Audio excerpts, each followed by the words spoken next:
Сәлем достар, қалайсыздар, қалай жағдайларыңыз, сіздермен бір кәрия тұратын мен Құлпынай. Қазір жаз деген аптап ыстық болып кетті ғой. Бөлмемізде жата алмай дәл осылай залға, орталық залға кондердің астына келіп жатырмыз. Мүмкін емес шыдау.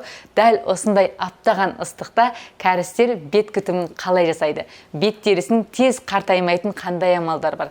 Негізінде кәрістер бет терісін өте қатты күтеді ғой. Қатты күтетіндері соншалықты оранып алады деп айтсам болады.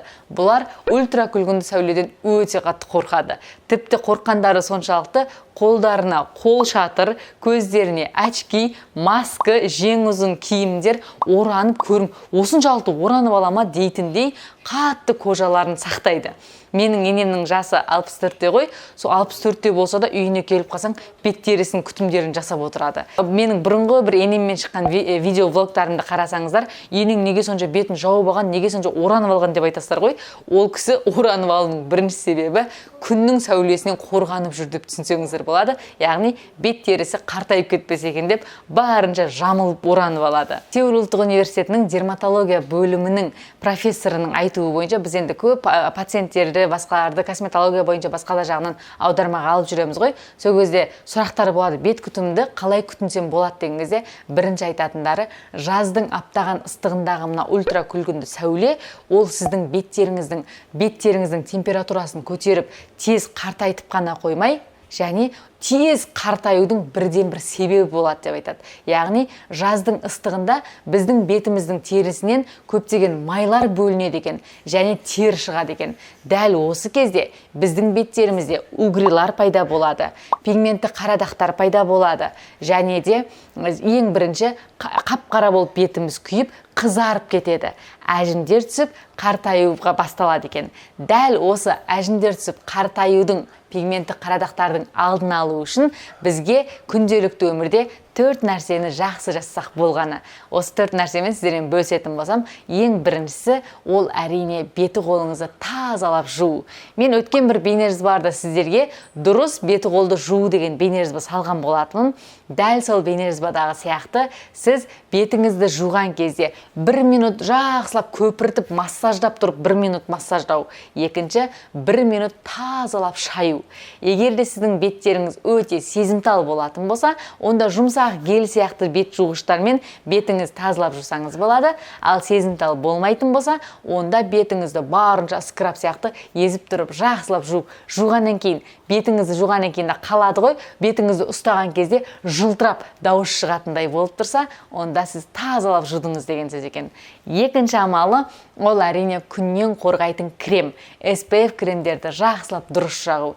SPF кремді дұрыс жағу дегеніміз негізінде ультракүлгінді сәуле таңғы сағат 10-нан кешкі сағат 5-тің арасында ең көп бөлінеді екен.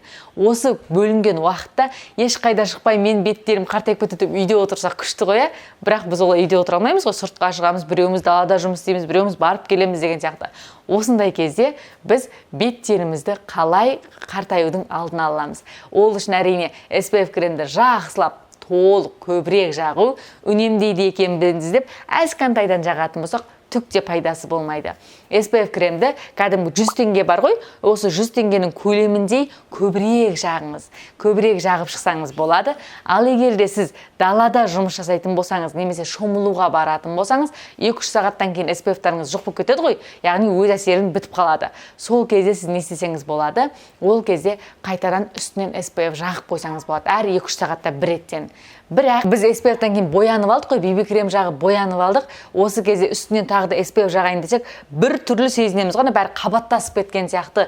Бір ұстасаң бір түрлі сезімде боласыз ғой. Егер ондай сезімде болатын болсаңыз, онда SPF кремнің орнына SPF кушондар, немесе түрлі кушондарды жақсаңыз, ондай бір түрлі қабаттасқан сезімде болмайсыз, яғни SPF кремді айта беремін, қар жауса да, жаңбыр жауса да, 365 күн міндетті түрде SPF крем жағып жүрсеңіздер, беттеріңізге қарадақтың түсуінің алдын ала аласыз, және теріңіздің әжін түсіп қартаюының алдын ала аласыз. Үшінші амалы, аптаған жаздың ыстығында қатты 5 тонналап боянбаңыз. Жеңіл боянуға тырысыңыз. 5 тонна боянып алатын болсаңыз, сіздің беттеріңізде пораларыңыз жаңа жабылып кетеді де, одан кейін ол жерге угрилар пайда бола бастайды, иә. Сондықтан дәл осы жаздың ыстығында басқа кезде қалай боянасыз өзіңіз білесіз, бірақ жаздың ыстығында барынша жеңіл боянатын болсаңыз, беттеріңіздің қартаюының, әжім түсудің алдын аласыз. Ал енді төртінші амалы, әрине мен айтпасам да түсінікті деп ойлаймын, төртінші амалы күнделікті салауатты өмір сүру. Оны барлықтарыңыз жақсы білесіздер, сонда да бір айтатын болсам, ол әрине мүмкіндік болатын болса, витамин С-ны көбірек тұтыну. Ол витаминде болсын, жеміс-жидекте болсын, витамин С-ны көбірек тұтыну. Екінші, суды өте жиі көп ішу. Су көп ішу керекін жақсы білесіздер. Үшінші, әрине жеңіл спортпен айналысу. Жүгіріп, терлеп, ауыр атлетикамен айналысыңыздар деп айтпаймын, бірақ жеңіл, қате жоқ дегенде жаяу жүру болса да, жеңіл спортпен айналысу. Жаздың күні мен жаңа жоғарыда айтып кеткендей, беттерімізден май көп бөлінеді және көп терлегендіктен тері көп шығады. Дәл осылай тері арқылы біздің теріміздегі ылғалдың барлығы шығып кететіндіктен, оны су ішу арқылы сіз қайтадан ылғалды көбейтсеңіз болады. Әрине, суды көбірек ішіңіз, ылғалды көбейтіңіз деген деп, шырын, соқ, ондайлар емес, көбінесе таза суды көбірек ішіңіз. Беттеріңізде суды көбірек ішкен сайын денеңізге беттеріңізді артық косметикасыз ақ жылтыратуға болатын ұмытпаңыздар, иә? Ал егер де сіз тағы бір нәрсе айтуды ұмытып кеттім. Сіз күннен қорғайтын кремді жақтыңыз, бірақ бетіңізде сіздің кәдімгідей угрилар басып кетті. Онда еш нәрсе жақпай, сәл тоқтатыңыз. Өйткені угри одан бір нәрсе жаққан сайын угри көбейіп кетуі мүмкін, иә? Ал егер де сіздің беттеріңіз проблемный беттері болатын болса, онда уақытша сүт өнімдерінен бас тарта тұрасыз ба? Сонда сіз проблемный кожадан айырыла аласыз. Яғни бетіңіздегі проблемаларды шеше аласыз. Сүт өнімдерінен сәл бас тарта тұрсаңыз, иә?